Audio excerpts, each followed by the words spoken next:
Y nos engalana en este set de Rafael Pepe Abreu, quien es presidente de la Confederación Nacional de Unidad Sindical, la CENUS. Muy buenos días, don Rafael. Buenos días, Pérez, buenos días, Miguel. Gracias por invitarnos aquí a Matinar. Don Pepe, ¿qué tal? Bueno, y a Pepe también lo juramentaron como vicepresidente del CES, también del Consejo Económico y Social. Ahí fue. Que tiene tareas muy importantes por delante, ¿no? Ahí estuvimos, Pérez, estuvimos. Así es. Bueno, tengo entendido que usted participó en el último encuentro en el que se está discutiendo la discusión del código laboral, el código de trabajo. ¿En qué estado tenemos esta situación? ¿Hay algunas cosas que han salido?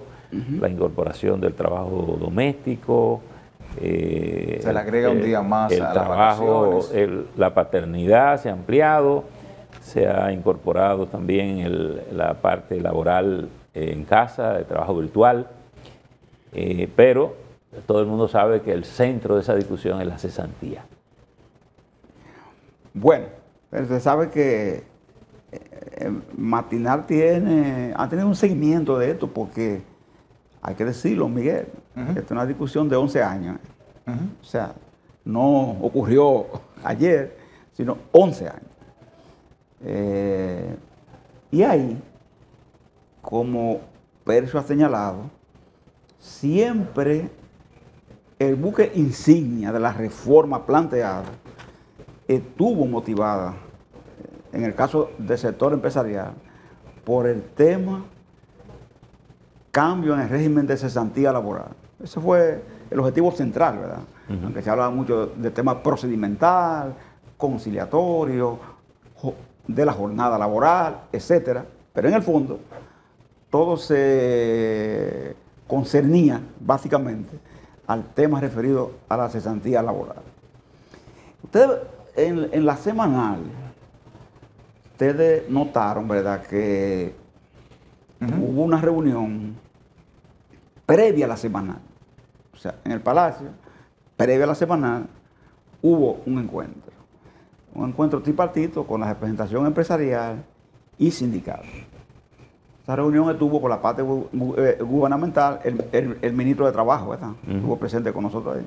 ¿Estuvo el presidente ahí también? Y el presidente estuvo presente en esa reunión, en esa parte. En esa reunión, a nosotros se nos preguntó lo siguiente, ¿verdad? A las dos partes. ¿Cuál es el tema que aquí está parando la reforma? Sí, las informaciones que tenemos es que están consensuados el 97% de los artículos. O sea, de los 738 artículos que contiene el código actual. ¿700? 738 tiene, ¿verdad? El código actual. Solo un 90%, se había arribado a un consenso, es un 97%, porque hay cosas que, como ustedes saben, se quedan igual, ¿verdad? En un código así. Otras que son cambios de forma. Usted le va a cambiar a la Secretaría de Estado de Trabajo el nombre por Ministerio de Trabajo. ¿Cuál es el tamaño, del infierno de ese 3%? Ahí es que está. Entonces, es el infierno de ese 3%. Ocurre muy grande. Que ahí se respondió. Ahí se respondió, ¿verdad? Nosotros respondimos, bueno, el tema es que el sector empresarial insiste en este tema. En la cesantía. Exactamente. Y los empresarios, cuando le preguntaron, dijeron lo mismo. Que el tema de la cesantía. El tema es la cesantía laboral. Entonces, salimos de ahí, por supuesto, sin acuerdo. Sin acuerdo. El presidente inclusive hasta se quedó con los empresarios solo un rato, ahí que yo qué. Pero después, cuando nos juntamos otra vez, la posición siguió siendo la misma. Sigue siendo la misma. Así mismo fue. En ese 3% también está el tema procedimental. No. Ahí hay consenso, pues. ¿Hay consenso? Hay consenso, sí, sí. Hay un acuerdo. ¿De qué tipo? Muy bueno.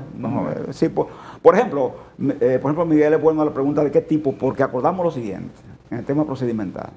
Primeramente, nosotros acordamos incorporar al Código Laboral lo que se denomina el juez de la conciliación y además los conciliadores. Es decir, que antes de una demanda tiene que pasar necesariamente por un proceso por de una sala, ¿verdad? Y ir a una conciliación obligatoria, pero con un juez que no es el juez de fondo, ¿tú sabes? Porque cuando un juez de fondo va a conciliar, en definitiva él... ya él va a dar la decisión final. Claro, no es ese, ¿verdad que sí? Entonces, ¿qué se plantea? No, este juez, su único trabajo es conciliar ver lo diferendo y conciliar, ¿verdad? Eso, ¿qué provoca eso? Baja el costo, se evita la judicialización de todos los conflictos, el trabajador mismo, que lo que le interesa es la celeridad en el conflicto, porque no puede perder tiempo. Y porque hemos visto, Pepe, que hay una especie de mercado en eso. Muchos abogados le compran al trabajador su caso, a veces por poco dinero, y él se queda entonces con el caso si él ve que hay posibilidad de echar la pelea. Percio Maldonado, precisamente por eso.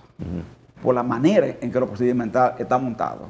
Porque fíjese como Miguel dice, en qué consiste, ¿verdad? Entonces, cuando hablamos de esta tribuna especializado en ese tema, pero hablamos entonces de conciliadores especializados, no es un vocal como ahora.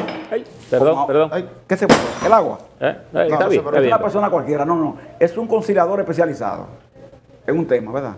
Entonces, ese conciliador especializado, uno del lado empresarial y uno del lado del trabajador, tiene la obligación también de auspiciar esa conciliación. Quisiera volver a la cesantía. Ha dicho que le preguntaron a ambos grupos, a los trabajadores y a los empresarios, sobre la cesantía. ¿Qué dicen ustedes? ¿Y qué dicen los empresarios para saber si es posible arribar a algún tipo de acuerdo en esa materia? Mira, Percio, es importante decir que cuando nosotros nos preguntaron sobre el tema de cesantía, dijimos lo siguiente: miren, en los comités ejecutivos de las confederaciones, que no nos olvidemos son 3, ¿verdad? El tema de una propuesta empresarial se sometió. ¿En qué consiste o consistía, verdad, la propuesta empresarial que se hacía? Consistía en lo siguiente: los empresarios plantearon la necesidad de que se pusiera lo que ellos llaman un techo, un tope, ¿verdad? Al tema de la cesantía, consistente en 6 salarios mínimos del sector en que tuviera concernido el trabajador que fuera objeto del desahucio. Pues como ustedes saben, hay 17 mínimos. Ok, usted viene del sector de la gran empresa, como el mínimo de esas empresas son, por ejemplo, 24,000 pesos actualmente, usted tendrá derecho, no importa lo que devengue, a recibir el monto de 6 salarios mínimos. Eso es el tope que están planteando ellos. El tope, ¿verdad?, que plantean ellos. Entonces, así iría de manera encadenada, porque hay salarios que son de 22,000, ¿verdad? Otros que son de 17,000, otros que son de 16,000. ¿Y qué respondieron ustedes a esa propuesta en su momento? Nuestra respuesta fue la siguiente: mire, nosotros no aceptamos eso.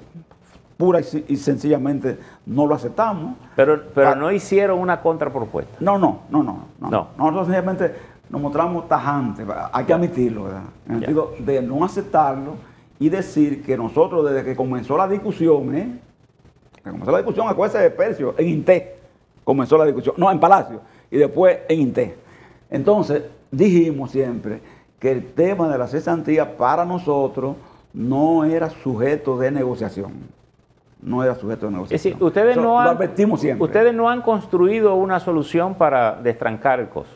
No hemos construido, y hay que admitirlo, ninguna solución que admita cambio en la cesantía. Y fíjense, Miguel y Percio, este no es un movimiento que hace eso por radicalismo, porque ustedes saben que este movimiento no es radical, ¿verdad? Ustedes conocen el movimiento sindical dominicano. Ahora, sí lo hacemos por un tema, y es que cuando usted consulta a los trabajadores dominicanos en cualquier instancia, incluido, para que lo sepan, ejecutivo de mando medios y alto, que se apuntaba hacia ahí también, nadie, entiende, está de acuerdo con despojarse del régimen de la cesantía laboral actual. Eso es así. Y cuando se analiza, usted lo van a encontrar donde quiera, que nadie admite cambio en ese régimen. Pero vamos a ver lo siguiente. Usted ha dicho que tenemos 11 años discutiendo esto. Así es. En 11 años es más de una década. Así es. Vino, hasta el COVID hemos pasado. Y el mercado, los mercados laborales han cambiado enormemente. El mercado laboral ha cambiado, la forma en que la gente trabaja ha cambiado. No hay espacio para encontrar una solución, porque esta es una discusión que la traemos incluso desde que se inició la seguridad social, porque está relacionada con la seguridad social también. No ha habido forma de construir una solución que haga más atractivo el mercado laboral, que dé los beneficios que los trabajadores necesitan en las diferentes instancias y que destrabe el problema, porque hay un problema que tenemos frisado. Percio, el artículo 50, ahora que lo refiere, de la ley 8701, plantea lo siguiente, que a los 18 meses de estar vigente, ¿verdad?, el sistema de seguridad social, a los 18 meses, se haría un estudio que apuntaría en buscar una solución al tema de la cesantía, cambiando el estatus de la misma por un seguro de desempleo. Y dice así mismo, ese estudio, ese resultado, debe contar con la no objeción de ninguno de los tres sectores concernidos en el tripartismo. Milton Rey Guevara, el que fue Tribunal Constitucional, ¿verdad? Sí, presidente. Sí, y que fue ministro de Trabajo también, está con nosotros ahí. y de los reformadores del Código. De ese momento, o sea, dos condiciones. Ministro de Trabajo y de la comisión que reformó el Código junto con Albuquerque y Lupo Hernández Rueda. Entonces, cuando eso ocurre, se manda a hacer un estudio, se manda a hacer un estudio para ver el tema de la factibilidad del seguro de desempleo. El estudio es un estudio que le llaman como exploratorio, ¿verdad?, que utilizan ese mecanismo. Cuando el estudio viene, el estudio se congela y no se habla más de él. Fíjese que era a los 18 meses de la ley de seguridad social está en vigencia, y la ley tiene 23 años, 2001 hacia acá, 23 años, y nunca se tocó de nuevo. ¿Por qué? Porque en ese estudio, el mismo Milton Rey Guevara admite, ¿verdad?, hoy, a raíz de una intervención que tuvo, el costo del seguro de desempleo era mayor que la cesantía, porcentualmente, que la propia cesantía laboral, porque ¿de dónde es que son clásicos los seguros de desempleo? Son clásicos de países de alto desarrollo, altos impuestos, porque en Finlandia, Noruega, Dinamarca, Suecia, Islandia, Nueva Zelanda, no se habla de cesantía, ¿me entiendes? En el mismo Estados Unidos, que otro estilo de capitalismo, tampoco se habla de eso. ¿Por qué? Bueno, porque ahí existe un sistema, en el caso de los países nórdicos que estoy hablando, porque Estados Unidos es medio, pero ahí en los países nórdicos, existe un sistema de protección social en la que un elemento como la cesantía, que es hija de la precariedad, es hija de la precariedad. Percio, Miguel, ¿cuándo comenzó ese régimen a perfilarse? Oiga esto, 1944, gobernando el Perínclito Barón de San Cristóbal. Fue ahí que comenzó eso.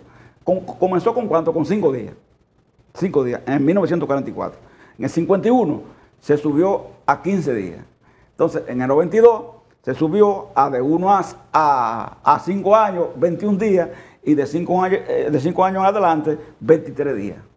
Pero siempre fue precisamente porque en países como los nuestros, no solamente en este, los regímenes de seguridad social no garantizan el retiro, no son efectivos en ese aspecto. Y todo está indefinido. El presidente presentó en la semanal, obviamente, los puntos donde ha habido consenso en esta discusión sobre esta reforma laboral. A mí me gustaría saber, usted con su experiencia que usted tiene,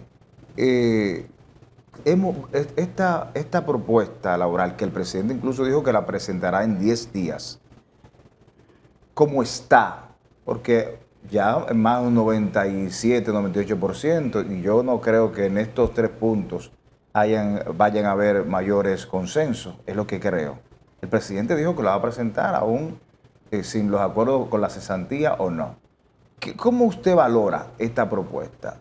¿Hay cambios importantes, significativos para la población, para el país? Mira, Miguel, es interesante para mí decir esto, y la pregunta me permite decir esto. Nosotros dijimos, aquí mismo en Matinal, en los inicios de esas conversaciones, llegamos a decir, en el país se va a hacer la reforma posible, no la ideal. Por ejemplo, los empresarios quieren la cesantía, ese es su buque insignia, la razón de ser para ir a esa reforma. Nosotros queríamos, estoy hablando ya como en pasado, Miguel, por lo que tú dices, ¿verdad? Sí. Es un tema de cierre. Queríamos aprovechar las circunstancias de la reforma para ampliar el tema de campo de aplicación de la libertad sindical. Porque la libertad sindical, aunque es un derecho consignado de los más viejos, constitucionalmente, en los códigos, en la Constitución, en los convenios internacionales, en todas partes, pero no es de fácil aplicación, ¿verdad? Tiene trabas. Todos sabemos que choca con interés. Entonces nosotros queríamos aprovechar para una ampliación del campo de la libertad sindical. Queríamos también cambiar un poco el régimen salarial en la República Dominicana, la estructura del propio Comité Nacional de Salarios, porque la consideramos una estructura limitada, que deja fuera a muchísimos sectores, deja fuera a trabajadores que están fuera de los salarios mínimos, etcétera, etcétera, todas esas cosas, ¿verdad? Entonces nosotros queríamos aprovechar eso. Pero, cuando entonces entramos en la conversación que incluyó esos elementos, entonces venía el tema del condicionamiento de los empresarios a que ellos solo abordarían esos temas si cedíamos la cesantía. Entonces, ese tranque se produjo, y esto quiere decir que ni ellos consiguieron la reforma ideal, ni tampoco nosotros la conseguimos.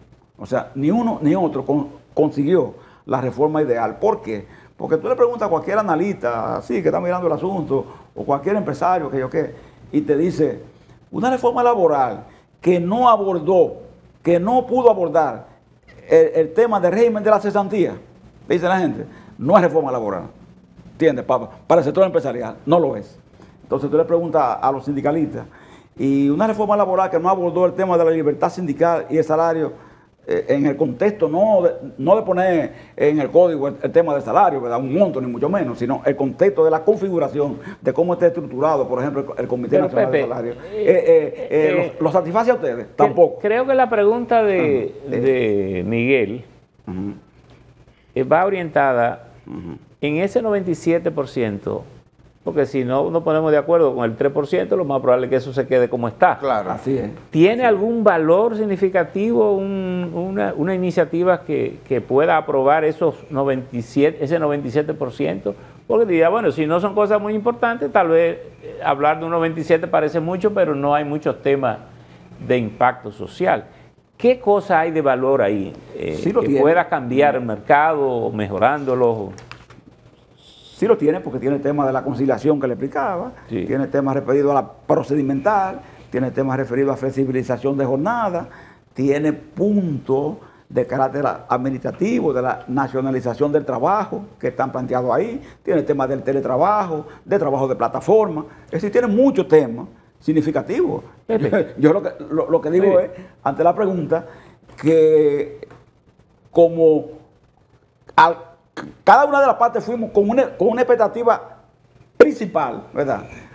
A lo mejor esa expectativa principal no pudo resolverse, ¿verdad? Pepe, es lo que ha pasado. Ahora, no quiere decir que no tenga avances, sí son avances. Pepe, uno de los argumentos del sector empresarial es que con el tema de la seguridad social paga valores adicionales a los salarios, es decir, tiene que pagar por las pensiones, la seguridad, y que eso es mucho. Sin embargo, en esa combinación tripartista hay un elemento que no siempre se menciona mucho, que es el Estado, el sistema fiscal, que no permite que las empresas identifiquen su pasivo laboral como un compromiso con sus trabajadores, sino hasta que no lo ejecuta. Es decir, y esa es una dificultad real que tiene el sector empresarial. Es decir, si a una empresa tú le impones el pasivo laboral que tiene a lo mejor con sus empresarios, posiblemente tú la quiebras, porque ella no está en capacidad de responder al mismo tiempo con una empleomanía con muchos años de trabajo. No se ha abordado eso porque esa empresa que no puede, le está pagando impuestos al Estado por unos beneficios que no son reales, porque no le permite registrar el pasivo laboral. Sí, Percio, interesante, porque sí se abordó. Y usted sabe de quién vino la propuesta. Vino del asesor nuestro, el doctor Rafael Albuquerque, ¿verdad? Usted lo conoce, sí, todo el mundo, ¿verdad? Sabe que él, independientemente de los cargos que ha tenido, de su militancia partidaria, lo que sea, siempre ha estado del lado nuestro, ¿verdad? En el aspecto de esa asesoría sindical. Y él planteó que una de las maneras de evitar el tema ese que se da, ¿verdad? En el sentido de que no se permite el registro de los pasivos laborales como un tema, ¿verdad? Que preocupa al empresariado. Planteó entonces que lo que había que hacer era crear un instituto, eso planteó él, de la cesantía laboral que fuera el que registrara y pudiese asumir desde ese instituto el pago de la cesantía, nutriendo, ¿verdad?, ese instituto de la cesantía laboral con, por supuesto, los aportes de las empresas, que a partir de eso no cargarían con el tema de que no pueden registrar los pasivos. Sí, pero eso quiere decir que las empresas tendrían que pagar cada mes por su nómina un porcentaje que se destinaría. Eso, exactamente. Y que eso impediría lo que ocurre ahora, que no lo pueden registrar como parte de su pasivo laboral. Pero bueno, ahí tendría eso un valor, y es que se haría un derecho real. Un derecho adquirido, real. No como ahora, que es eventual. Es decir, que si usted renuncia o yo lo desahucio, usted tiene como quiera el derecho de tener. Pero ¿qué pasó, pues? ¿Qué pasó, Miguel? Que precisamente esa parte, también el sector empresarial la rechazó, porque en definitiva ellos lo que no querían era compromiso. ¿Y el Estado qué dijo? ¿Y el Estado qué dijo en esa propuesta? ¿Qué dijo frente a esa propuesta, verdad? Bueno, el Estado, recuerdo que el ministro de Trabajo, Luis Miguel Decán, dijo que se podía estudiar la viabilidad de ese instituto. O sea, es decir, que no fijó una... No fue una posición tajante, sino creo sí, porque eso afectaría la parte fiscal del Estado. Creemos que es sujeto de estudio, ¿verdad? Fue lo que dijo. Don Pepe, quiero saber, ¿ustedes sostendrán otras reuniones previo al presidente ya presentar de manera formal esta reforma? Buena pregunta, Miguel. Porque nosotros decimos lo siguiente, mira, nosotros, ¿sabes que por temas hasta de conducta, de principios, hasta buenos modales? ¿Entiendes lo que? No, y Percio dijo ayer, ¿verdad? Estuvimos en el set, estamos ahí, los empresarios están ahí también, claro. Todos estamos ahí. Nosotros nunca nos negamos, ¿verdad?, a asistir a ninguna reunión, vamos, conversamos con cualquiera, con quien sea, ¿sabes? Aquí tú sabes que se habla muchísimo los sindicalistas que se vendieron, que es el demonio, que tiene, que sé yo, que muchísimas cosas, dice la gente, ¿verdad? De todo, que el sindicalismo no existe, todas esas cosas las dicen.